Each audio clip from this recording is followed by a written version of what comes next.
Et Daf tête tout en haut, enfin on reprend de la dernière ligne de Yud Chet Amud Bet, donc tout en bas. Amar Rava Barada, Amar Rabbi Yitzhak. Il a dit Rava Barada au nom de Rabbi Yitzhak, Bikurim, les Bikurim. Mais Ematai Chayavin Alehen, à partir de quand, dans la Gemara, oui, la Girsa, là, Michayvin Alehen, le bar qui corrige Chayavin Alehen, et c'est aussi la Girsa de Rashi, mais Ematai Chayavin Alehen, à partir de quand on est Chayav sur eux. Alors, les Bikurim, à partir de quand est-on Chayav sur eux? De quoi s'agit-il? De quel chiyuv parle-t-on? Prenez Rashi immédiatement, tout en haut. Mais Matai Chayavin Alehen Mita, à partir de quand on est Chayav sur eux? Mita, Mita Bidé Shamaim, bien entendu, je crois que je vous les ai rapportés du Rambam une fois précédente. Zar Haochlan, le Zar, l'étranger, c'est-à-dire le non-Kohen, qui consommerait les Bikurim. Puisque les Bikurim, comme on a eu l'occasion de le dire, sont, c'est la propriété du Kohen, comme le Bechor, hein, la racine commune d'ailleurs. Aussi bien les Bikurim, les prémices des fruits, que le Bechor du bétail, le premier-né du bétail. Euh, d'ailleurs, le Bechor même puis il y en a Ben, le Bechor. Donc, d'après Rashi, le Zar pour qui il est interdit de consommer les bikurim, à partir de quand il est Chayav Mita Bidei Shamaim, évidemment, s'il consomme ses bikurim. Regardez, prenez juste le Tosfot dans la moue d'avant, la dernière ligne tout en bas, le dernier Tosfot là-bas, qui lui rajoute également, regardez, bikurim me matai chayavim alehem, les bikurim à partir de quand on est chayav dessus. Donc Zar, le Zar, l'étranger, Mita Bidei Shamaim, comme Rashi a dit. Ve Kohen, et le Kohen, Malkut, Chutz la Choma, s'il les consomme, ces bikurim, à l'extérieur de la Choma, puisque vous vous souvenez, d'accord, l'Otucha, l'Echol, Bisharecha, etc., il y a un interdit de les consommer à l'extérieur de la Choma, à l'extérieur de la muraille de Jérusalem, chez Mitzvato Bifnim Ba'azara, puisque la mitzvah, c'est de les consommer à l'intérieur dans la Hazara. C'est un peu paradoxal, parce que euh, le, le- le- la peine de Malkout, c'est s'ils sont consommés à l'extérieur de la Choma. La Choma, c'est ce qui détermine Jérusalem, Yerushalayim. Mais dire qu'il doit les consommer à l'intérieur de la Hazara, hein, c'est déjà beaucoup plus restrictif. La Hazara, c'est l'enceinte du Mishkan, du Beth Amikdash. Du Beth Amikdash. Alors, donc, quoi qu'il en soit, à partir de quand les Bikurim ont-ils ce statut de Hekedesh qui les fait basculer, qui leur donne un peu le même statut que la Trouma, ok, avec ces conséquences que cela aurait pour un non-Kohen qui consommerait, donc d'une part, pour un non-Kohen qui consommerait les Bikurim, qui serait donc Rehav Mita Bidei Shamaim, ou bien, hein, comme dit Stosot également, hein, à partir de quand le Kohen, il est Chayav Malkout s'il a consommé ses bikurim, dans la mesure où il les a consommés à l'extérieur de l'Achoma. Répond la Gemara, Mishir Upne Habait, dès qu'il voit les bikurim, c'est-à-dire qu'il voit, dès qu'il passe, Pne Habait. Alors, cette expression Mishir Upne Habait, vous vous souvenez que dans le daf précédent, Rashi disait Mishir Upne Habait, Rashi expliquait que ça signifie Mishir Nesu la Hazara, à partir du moment où ils entrent dans la Hazara, donc dès qu'ils franchissent le seuil de la Hazara, c'est là où ils sont, entre guillemets, frappés de cette doucha qui les rend, voilà, qui leur donne ce statut de Ekdesh, et qui par conséquent les consommer à ce moment-là pour le Israël, pour le non-Cohen, ça leur en fait des Shamaïm, ou bien hein, pour le Cohen, si après qu'ils aient été portés à l'intérieur de la Hazara, il les consommerait à l'extérieur de la Choma, alors il serait donc Rêve Malkout, d'après Tosot. D'après le Rambam, l'expression Mishéiru Pneabaït, je vous avais raconté ça aussi, il me semble. Ouais, je vous ai raconté ça aussi. Mishéiru Pneabaït, d'après le Rambam, ça désigne l'entrée dans la Choma, le passage de la Choma, donc de Jérusalem. Et le Kesef Mishneh explique que dans l'expression même Mishéiru Pneabaït, dès qu'il voit la face, littéralement, Mishéiru Pneabaït, voir la face du Baït, du Beth Amikdash, d'après le KSF Mishneh explique que pour le Rambam, dès qu'on a franchi la Choma, la muraille de Jérusalem, on est en situation de voir le Pnei Habait. Donc d'après le Rambam, ça détermine, ça désigne le moment où ces Bikurim ont franchi l'enceinte de la ville de Jérusalem. On a dépassé, on a franchi la muraille de Jérusalem. Ok. L'Agma demande, Keman, comme qui? Selon qui va cette opinion-là? Donc on est chayav, que c'est ce moment-là, ce passage à cette frontière-là, donc d'après Rachid, la Hazara ou d'après le Rambam, la Choma, que les Bikurim, ils prennent, ils endossent complètement ce statut de Ekdesh avec les conséquences que ça a. Keman, comme qui? Ki haïtana, comme ce Tana, donc ça va selon l'opinion de ce Tana-là, des Tanya Rabbi Eliezer Omer, donc selon ce qu'on a enseigné dans une braïta. Rabbi Eliezer dit, Bikurim, les Bikurim, Miktsatan Bachutz ou Miktsatan Bifnim, les Bikurim, s'ils sont en partie Miktsatan, un peu d'eux, on va revenir là-dessus, il y a une partie des Bikurim qui sont à l'extérieur, ou Miktsatan Bifnim, et une partie qui est à l'intérieur, donc on parle bien de cette limite-là. Rachid et Rambam m'expliqueront différemment, évidemment, comme on l'a dit. Eh bien, dit Rabbi Eliezer dans cette braïta, chez Bachutz, ceux qui sont à l'extérieur, la partie qui est à l'extérieur, Hareen Kechulin Lechol Divrehem, ils sont considérés comme Chulin, Chol, à tout sujet. Alors, il faut mettre un petit bémol quand même, c'est que ils sont considérés Chol, oui, ils n'ont pas ce statut de Ekdesh. Mais vous vous souvenez, on avait vu dans le Hamoud précédent que à partir du moment où ils frichent, si on les a mis de côté, si on les a désignés comme étant les Bikurim, ils sont pas Chol, on ne peut plus faire n'importe quoi avec non plus. Vous vous rappelez que si le temps était passé pour la Kriya, d'accord, l'Irakvou, il devait rester pourrir parce qu'on n'était plus en mesure de réciter la Kriya, etc. Mais au niveau, par rapport à ce statut de Ekdesh, qui a les conséquences qui nous intéressent maintenant, à savoir à partir de quand on est chayav sur leur consommation. Donc Rabbi Eliezer, c'est Rabbi Eliezer qui disait qu'au sujet des bikurim, une partie extérieure, une partie à l'intérieur, et bien ce qui est à l'extérieur est à considérer comme choulin, les chol divrehem. Chez Bifnim, ce qui est à l'intérieur, arehen kehekdesh, ils sont comme ekdesh, considérés comme ekdesh, les chol divrehem, pour tout ce qui les concerne, à tout sujet. Euh, voilà, donc c'est Rabbi Eliezer qui pense que ben, c'est cette limitation, c'est cette frontière physique qui va déterminer quel est le statut des bikurim. Alors là, je vous rapporte, regardez le Ritva, je lis le Ritva. Ah, peut-être Rachid d'abord. Il n'y a pas d'arbre. Allez, le, le Ritva dit là-dessus, Efshar deha afilu kol besal echad. Le Ritva dit, c'est quoi, de quoi parle-t-on? Il y a une partie qui est à l'intérieur, une partie qui est à l'extérieur. Est-ce qu'il s'agit du cas où tous les bikurim sont posés dans ce même fameux panier, de la carta, Athénée, etc., le grand panier, d'accord, avec lequel on assurait cette procession des bikurim, puisque vous vous souvenez, on avait parlé de ça au début. C'est toute une procession, les bikurim, où le propriétaire donc terrien, il vient porter ses fruits. Bon, on avait parlé de ça. Est-ce que, demande le Ritva, c'est lorsque ce panier-là, il contient tous ces bikurim et qu'il est posé à cheval, une partie à l'intérieur, une partie à l'extérieur, est-ce que c'est de cela dont il s'agit? Et si on fait la différence, eh bien la partie qui est physiquement à l'extérieur de la Hazara, de la Choma, et celle qui est à l'intérieur, donc ils auront pas, ils vont se partager, les bikurim se partagent le statut, donc c'est vraiment physique, hein, ce qui va déterminer leur, leur statut de Ekdesh ou pas. Donc demande de Ritva, Efchar, il est possible. Deha, afilu b'shakol besal echad.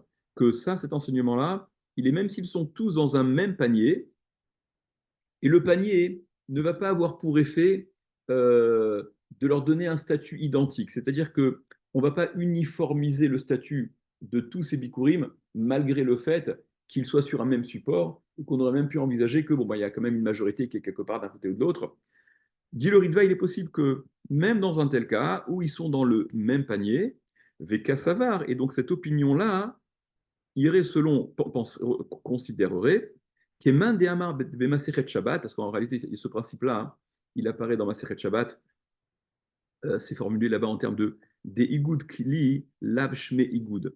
Est-ce que l'effet qu'un keli, donc un ustensile, qui contient ce qu'il contient, est-ce qu'il a pour effet justement d'uniformiser tout ce qu'il contient, même si a priori il y aurait des différences à faire, en l'occurrence par rapport à ce qui nous intéresse, ben, des différences entre guillemets géographiques, d'accord? Pour la partie qui était à l'extérieur de la Hazara, celle qui était à l'intérieur. Est-ce que le Keli ne va pas finalement, puisqu'il les contient tous, et c'est une seule et même entité, donc on leur conférait le statut d'une même entité. Donc dit le Ritva, il est possible que cette différence qui est faite dans l'Agmara, elle soit en accord avec cette opinion-là dans Maseret Shabbat qui dit que, eh ben non, que Igoud Keli, lav shme Igoud, que le Igoud c'est quand on rassemble, d'accord, le terme qu'on emploie pour le loulav, quand on rassemble les quatre espèces, ok, ce rassemblement-là, le fait de rattacher, de les mettre tous ensemble, du fait qu'ils soient sur ce même support, lav shme Igoud, ça ne va pas se rappeler, ça ne va pas être considéré comme s'ils étaient tous ensemble, et il leur donnait donc le même statut.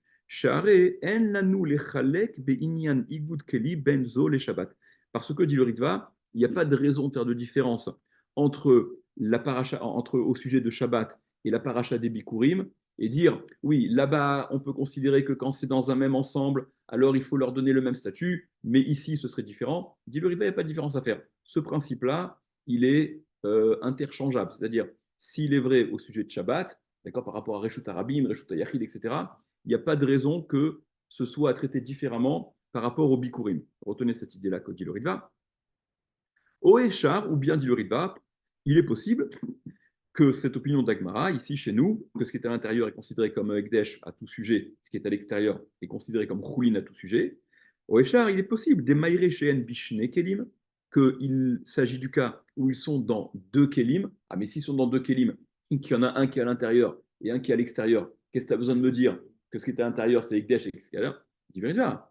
Ou Mishum, parce que des Hefrishan Ke Achat, comme on les a séparés en même temps, on les a désignés, tous ces fruits-là, comme étant les bikurim, qui allaient servir aux bikurim, Nakat Lachon Miktsatan, c'est pour cela que le terme qui a été employé, on a pris Miktsatan, certains d'entre eux, et que la désignation de ces fruits ne va pas pour autant, par la suite, leur donner le même statut dans la mesure où certains seraient à l'intérieur, d'autres à l'extérieur. Bon, c'est ce que dit le Ritva. Peut-être on reviendra, il y a un Chazonish qui est intéressant aussi là-dessus, peut-être par la suite on reviendra. Donc, la question ne se pose pas pour l'opinion du Rambam. Ils sont Ekdesh à partir du moment où ils sont dans leur commun. Encore une fois, tu reposes la même question que hier. Quelle différence? Je ne comprends pas ta question. Là, il pose la question en sachant est-ce qu'on est deux à l'intérieur? Il y a une partie qui est à l'intérieur, à l'extérieur. Ouais. Sauf que la délimitation du Rambam. Qu'est-ce que ça change? Que la délimitation, ce soit la Choma comme le Rambam ou la Hazara. Ça change quoi?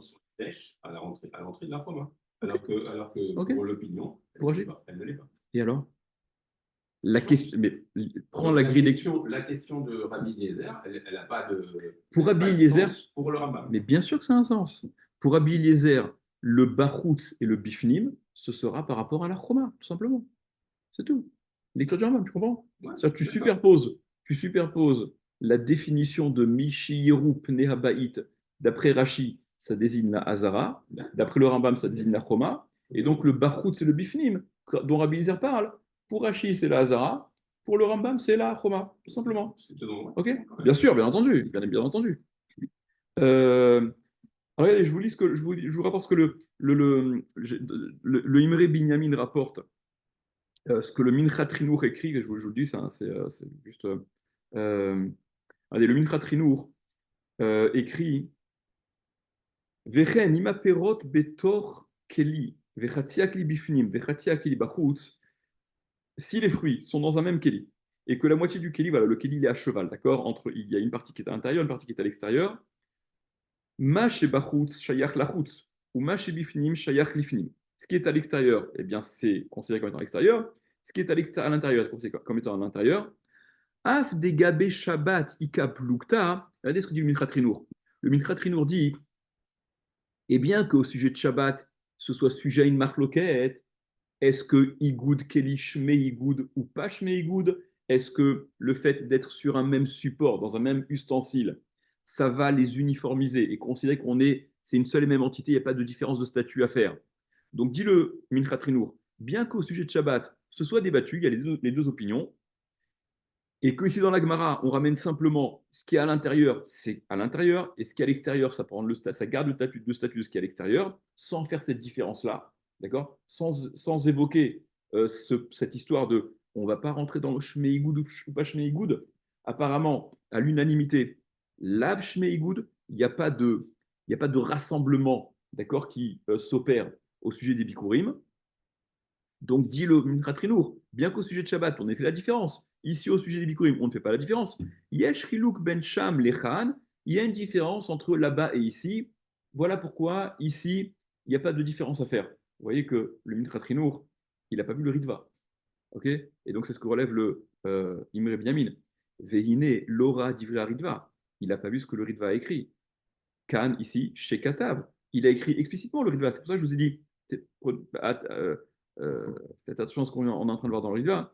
Le Ritva a écrit chez Nanu lechalek be'inyan igud kli benzo les Shabbat. Il n'y a pas de différence à faire entre le igud keli, cette notion de est-ce que le keli, est-ce que si le support est identique pour tous ces fruits qui seraient donc à cheval entre l'intérieur et l'extérieur, est-ce il n'y a pas de différence après le Ritva à faire entre qu'il est entre ce dont il est question. C'est-à-dire que ce regard qui est porté dans Maseret Shabbat, que ça peut être pris dans un sens, ça peut être considéré comme Igoud, oui ou non, le même problème se poserait chez nous au sujet des Bikurim, et là ce serait l'opinion qui considère que le Igoud n'est pas réalisé, on ne va pas tout uniformiser, d'accord. Bon, je voulais simplement vous montrer que d'après le Ritva, il n'y a pas de raison de faire des différences entre le sujet Shabbat et le sujet Bikurim.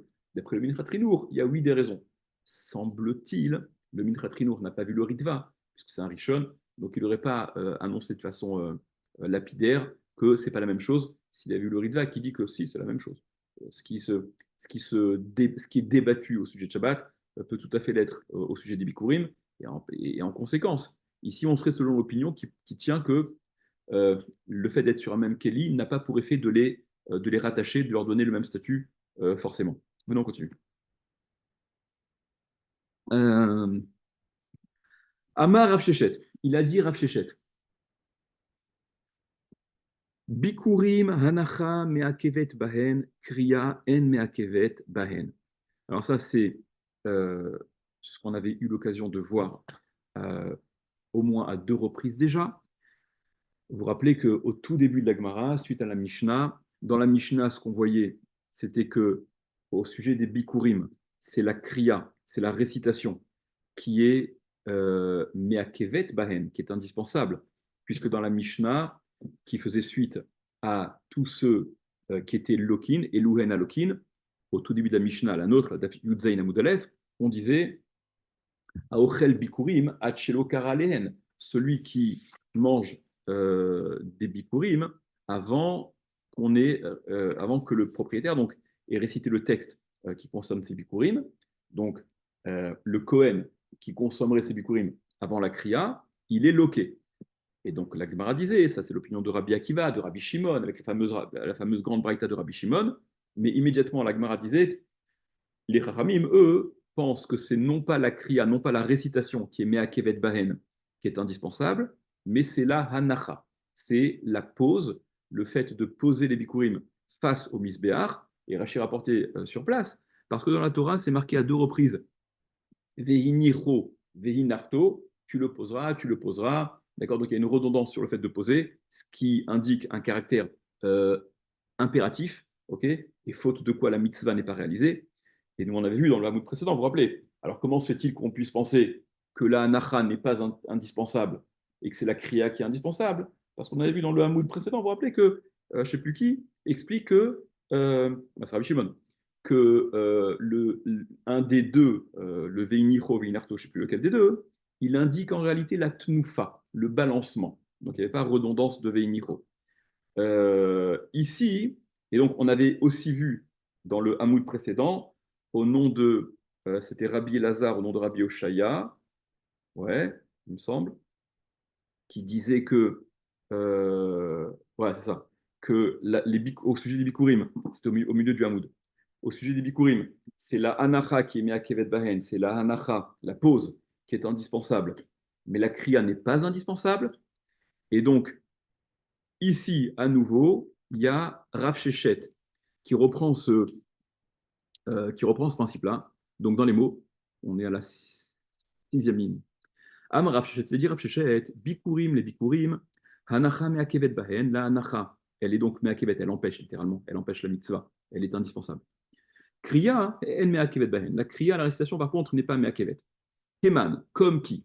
Ça va d'après qui, cette histoire? Alors, nous, on sait comme qui ça va. Ça va, c'est les Khamim, quoi. Ce qu'on avait dit tout après là. Là, ce qu'on va rapporter, c'est euh, où voit-on que cette opinion, donc enfin, on l'avait déjà vu un petit peu ici, mais voilà, on va voir au travers d'un enseignement de Rabbi Ishmaël que c'est, voilà quel est, quel est le Tana qui tient que la Hanacha, elle est indispensable. Donc, Keman, comme qui? Ça va comme qui cette opinion-là?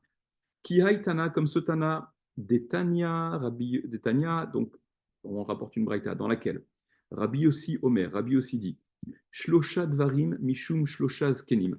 Rabbi Yossi, dans cette braïta, il rapporte trois Dvarim, trois choses, trois enseignements, Mishum au nom de Mishem, au nom Shlosha Zkenim, de trois anciens, de trois maîtres, de trois Tanaïm, puisqu'on est dans une braïta.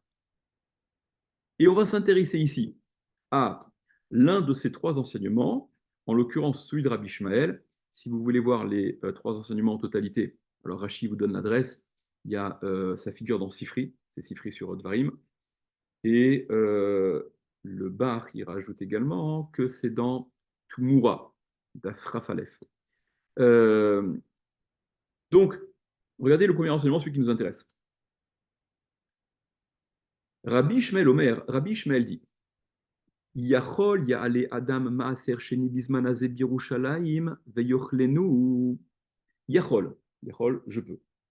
Formule qui introduit l'éventualité qui nous intéresse. Je peux envisager, on aurait pu envisager, se pourrait-il que ya'ale Adam, il fasse monter un homme, qu'un homme donc fasse monter ma'aser sheni, le ma'aser sheni, bizman hazeh, à cette époque, de nos jours.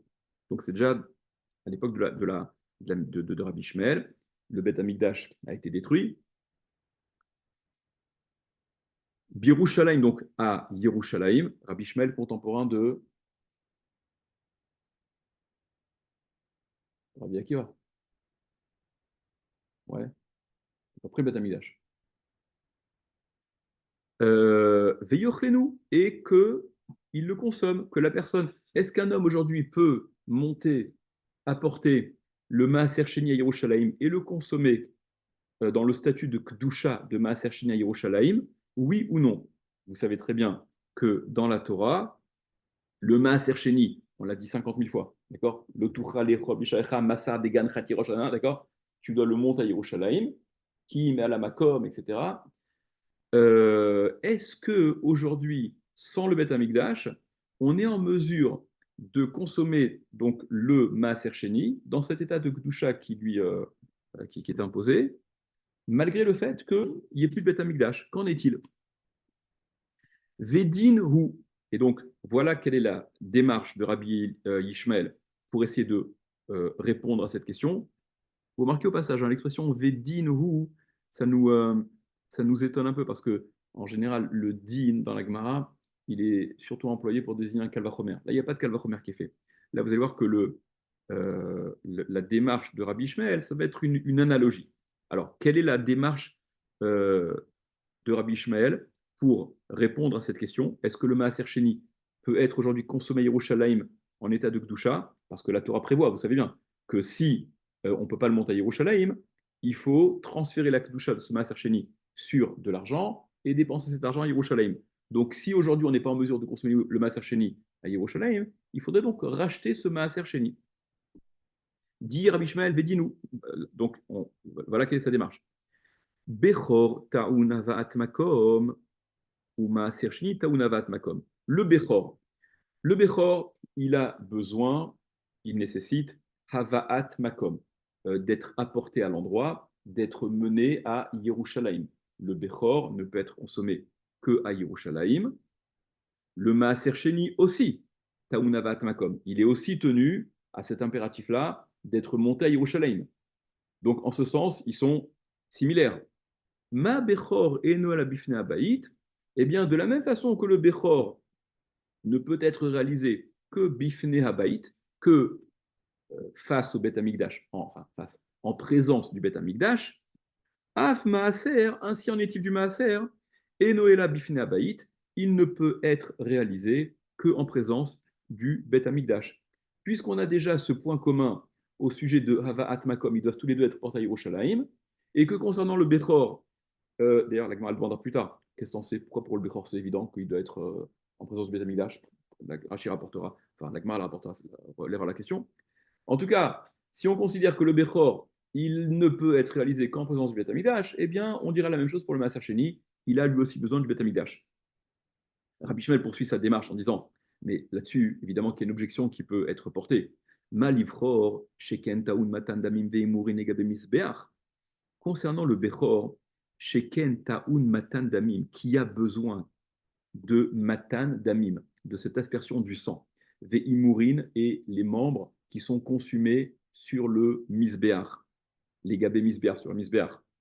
C'est peut-être pour ça que le Bechor, en effet, ne peut être réalisé que si le Beth Amikdash existe, mais parce qu'il est intimement lié au Beth Amikdash par rapport à ce qui est fait avec le misbeach. Mais ça, pour le Maaser Sheni, le Maaser Sheni n'a strictement rien à voir avec Matan Damim et Imurim. Donc laisse Maaser Sheni tranquille et permets-lui d'être réalisé à Yerushalayim, même Bismanazé. Poursuit Rabbi Shmuel, Bikurim Yochiru.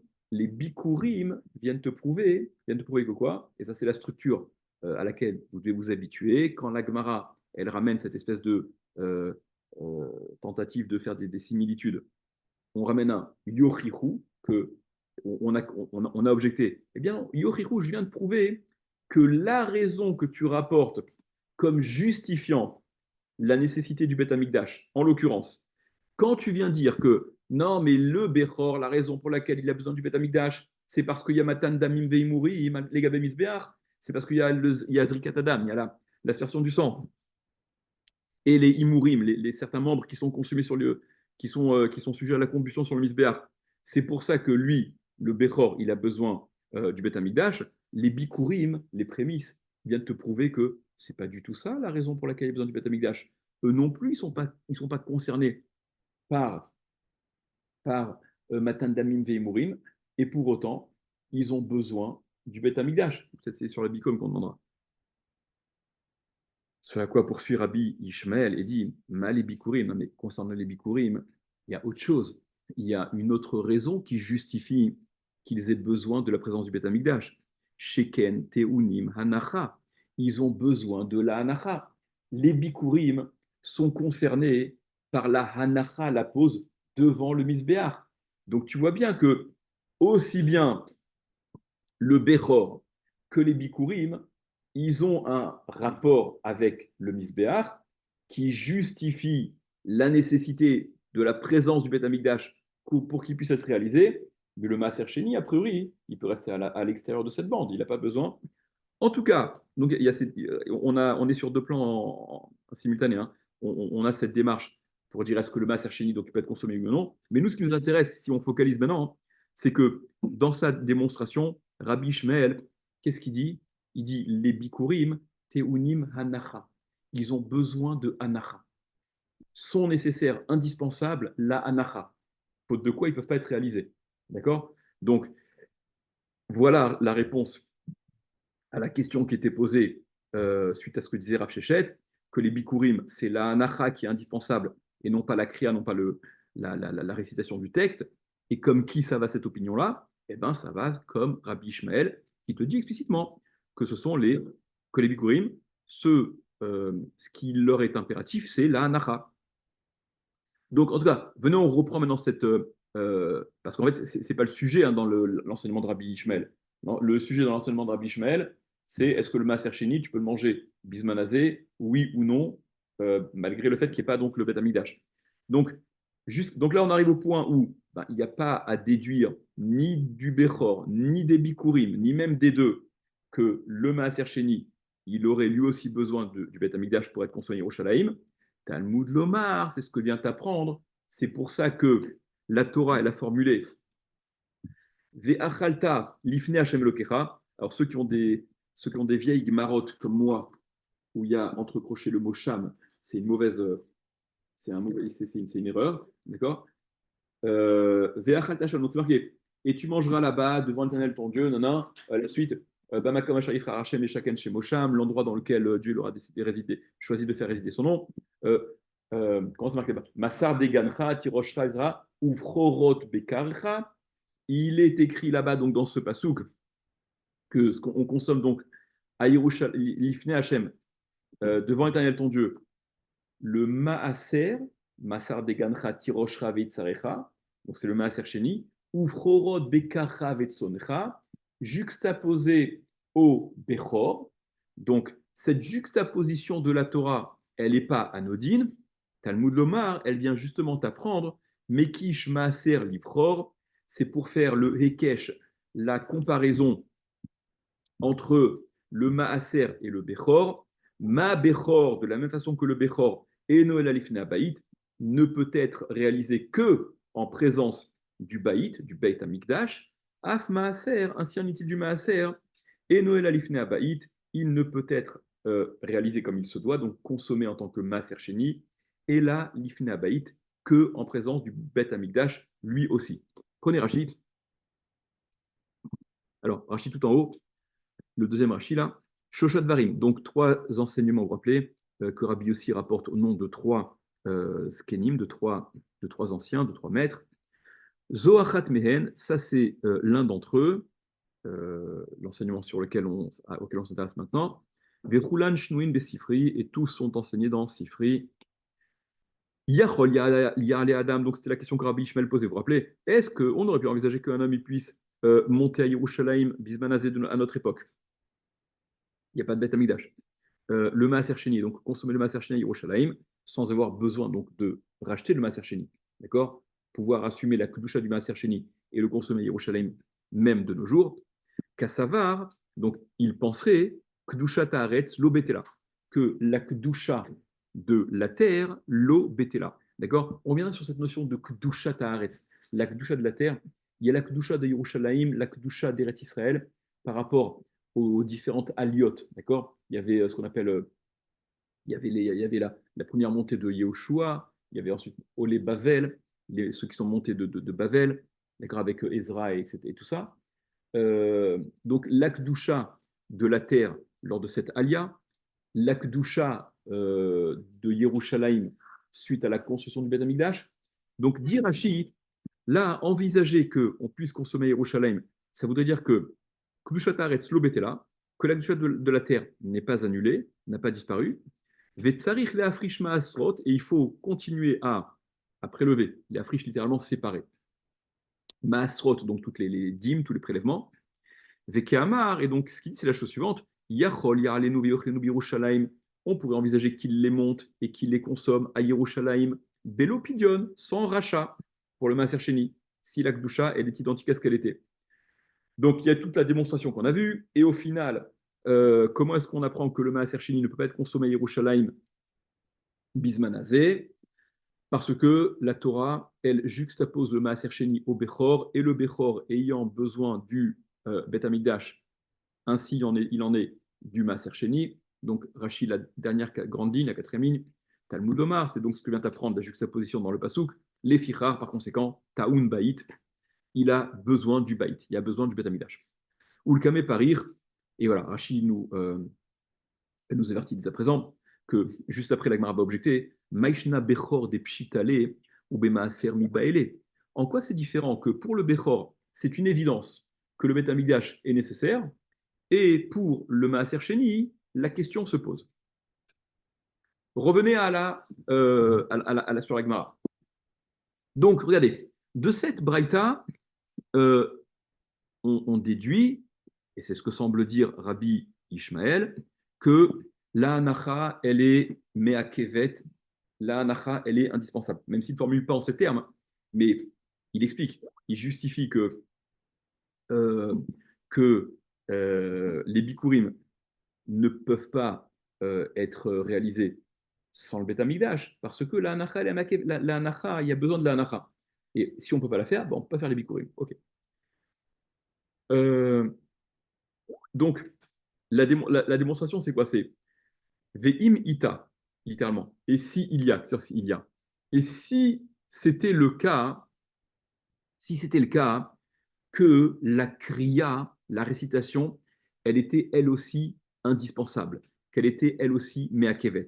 Veimita, l'ifror, il aurait fallu objecter, Rabbi Ishmael, dans sa démarche, il ne se serait pas contenté de dire, concernant les bikurim, il y a besoin de la hanacha. Dis-moi tout ce qui est nécessaire, ce qui est indispensable. Il y a besoin de la hanacha et de la kriya et de la récitation. Même si c'est vrai que là, on est dans une démarche où on veut prouver le caractère indispensable, ou trouver en tout cas, le caractère indispensable au Beth Amikdash. Et c'est vrai que la hanacha, la pause, si elle doit se faire devant le misbéach, ben, je comprends pourquoi on m'en parle comme rendant le Beth Amikdash indispensable, alors que la kriya, que la récitation, qui n'est finalement qu'un texte qu'on récite, c'est moins évident la nécessité du Beth Amikdash quand il s'agit de récitation. Mais la démarche de l'Agmara, c'est de dire, de toute manière, euh, dans cette démarche de Rabbi Ishmael, dans sa démonstration, quand il rapporte ce qui est nécessaire et indispensable au sujet des Bikurim, il n'aurait pas pu passer sous silence la Kriya si la Kriya, elle était, elle aussi, mais à Kevet, elle était indispensable. Donc, Veimita, et si c'était le cas, si Bémet, les Bikurim étaient indispensables, l'Ifror, il aurait fallu objecter, c'est-à-dire dans sa formulation, il aurait dû dire également Malébikurim concernant les Bikurim, Sheken Teunin, Kriya Vanacha. Les Bikurim, ils ont besoin de Kriya, de récitation et de pause, pas que de pause. Là-dessus, Ravashi lui objecte. Amar Ravashi. Ravashi lui dit Nehi de ikuva leka, mitzvah mi leka. Ravashi il dit donc qu'est-ce que tu es en train de dire? Tu es en train de dire que puisque Rabbi Ishmael n'a pas rapporté, n'a pas cité la kriya, la récitation, quand il a parlé des bikurim, et il n'a cité que la hanacha. Ça montre bien qu'il n'y a que la hanacha qui a ce caractère indispensable, ok? Parce que si la kriya, si la récitation l'était également, ben, il n'aurait pas passé sous silence. Ravashi dit, mais regarde, même si la kriya, elle n'est pas indispensable, on est bien d'accord qu'elle a un caractère de mitzvah. D'accord? Personne ne discute là-dessus. Donc, Rabbi Ishmael, de toute manière, n'aurait pas dû faire l'économie de la kriya. Il aurait dû citer de toute manière la kriya, ne serait-ce qu'au titre de mitzvah. Parce que ça aurait été un élément supplémentaire qui serait venu donc en faveur des bikurim pour donner une importance supplémentaire et peut-être et participer à cette nécessité de Beth Amikdash. Donc dire Ravashi, Amar Ravashi, Nehi de Ikuva Leka, bien que Ikuva il n'y ait pas, bien que empêchement il n'y ait pas, c'est-à-dire bien que le caractère indispensable des bikurim ne soit pas, voilà, il n'y a pas de caractère indispensable. Imaginons, mais tu es bien d'accord que mitzvah mileka, mitzvah n'y a-t-il pas, velema mitzvah velifror. Et donc il aurait de toute manière dû citer les bikurim au titre de mitzvah, d'accord, et d'intégrer, d'inclure les bikurim dans son objection. Donc la raison pour laquelle il n'a pas cité les bikurim, tu vois que c'est une autre raison. Et par conséquent, peut-être que la kriya, la raison pour laquelle il n'a pas cité la kriya, c'est une autre raison. Et peut-être que Béhémet, la kriya, elle est oui indispensable. Ah, pourquoi ne l'a-t-il pas cité? Et là, Maravashi, seulement il a dit Ravashi, Kevan deika bikure hager, puisqu'il y a les bikurim du guerre, puisqu'il y a le cas où le guerre, le converti, il amène les bikurim. Et dans ce texte, dans cette kriya, de quoi est-il question? Des Baal et Mémar, où il y a besoin de dire, entre autres, dans ce texte, Asher Nishba Hashem la nous, qu'il a juré Hashem la nous à nos ancêtres, Velo Matsiyamar. Et il ne peut pas dire ça, le guerre. Le guerre, il ne peut pas dire que voici, j'apporte les fruits, que d'un un truc, que Dieu, dans de cette terre, que Dieu a juré à nos ancêtres. Ben non, ce n'est pas tes ancêtres, puisque toi, tu es guerre. Tu as intégré le peuple d'Israël que maintenant. Par conséquent, l'opsicalé, ça n'est pas tranché. La kriya, Rabbi Ishmael ne l'a pas citée parce qu'elle n'est pas absolue, elle ne s'applique pas dans tous les cas, en l'occurrence, dans les cas où il y a un guerre. Mais ça ne veut absolument pas dire que la kriya n'est pas indispensable. Alors maintenant, juste, ça c'est l'objection de Ravashi, juste à ce sujet-là, d'abord on fait Rashi, deuxième petite ligne en haut, mitzvah mileka, mitzvah n'y a-t-il pas? On est bien d'accord qu'à minima, la kriya, elle est mitzvah. Vekeva des mitzvah ika, et puisqu'il y a une mitzvah, nifror nami kriya des mitzvah. Il aurait fallu objecter, c'est-à-dire intégrer dans la formulation où Rabbi Ishmael, dans sa démarche, il objecte, nifror nami, il aurait dû objecter aussi kriya, la kriya des mitzvahs, de la mitzvah. Répond donc, et donc Ravashi l'a dit, seulement la raison pour laquelle il n'a pas cité la kriya, c'est parce que l'opsicalé, littéralement, ça n'est pas tranché. Ça n'est pas tranché dans le sens où ça n'est pas absolu, ça ne s'impose pas, ça n'est pas valable dans tous les cas. Ou miou, cependant, Israël, pour un Israël, afilou ikouva ikalemema. Même ikouva, il y a lieu de dire, c'est-à-dire que les bikurim, je pourrais toujours te dire que la récitation, elle est oui indispensable dans la mesure où on est concerné par cette récitation, dans la mesure où donc le texte, il fait sens, où il s'agit d'un Israël, dont c'est avotav, probablement ils étaient toujours. C'est bien de ces avotes là dont il s'agit. Juste je vois une parenthèse. C'est pas la halacha que le guerre ne récite pas le texte sous prétexte qu'il est question de avotez-nous.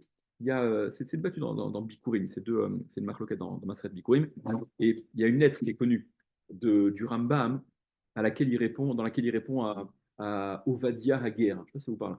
Il y avait Ovadia, donc un certain Ovadia, Haguer, qui était un guerre, mais qui était un guerre tzedek, qui était un guerre Talmid Raham, et il demande au Rambam, il lui demande, il lui pose la question, il lui dit, comment je fais? Est-ce que je peux faire dans les tfilotes Eloke avotenu, le Dieu de nos pères, d'accord, puisque c'est pas Me'avot, même dans Birkat Amazon, d'accord, Eretz, Shinkralta, la avotenu, truc, etc. Est-ce que je peux dans tous les textes? Comment ça se passe? Et le Rambam qui lui répond, c'est une très belle lettre, il faut la lire. Le Rambam qui lui dit que quand tu es guerre, tu entres Tachat Kanfe Ashrina, tu entres sous les ailes de la Providence et tu te rallies immédiatement au Havot. D'accord? À Avraham, Avinu, que Anefesh, Asherasu, Becharan. Donc, le Rambam, il dit que tu es tout à fait concerné par toutes ces formulations où il est question de Havotenu. En intégrant le peuple, bon, c'est un peu, ça semble un peu apologie, quoi. Genre, on aime bien ça, quand on cite son ça nom, nous plaît. quand on cite son nom, on dit Ben Abraham. C'est vrai, mais dire Ben Avraham et dire Avot. Ouais, t'as raison, ok, c'est vrai. D'accord, Avotenu, ouais, c'est vrai. C'est vrai. Non, il dit, c'est vrai que d'ailleurs, un guerre, tu l'appelles Ben Avraham, d'accord? Un guerre qui monte à toi, très souvent, Ben Avraham. C'est vrai, c'est l'idée que rapporte le Rambam. Et comme ça, c'est Nifsak la halakha. Comme ça, c'est tranché la halakha. Allez, je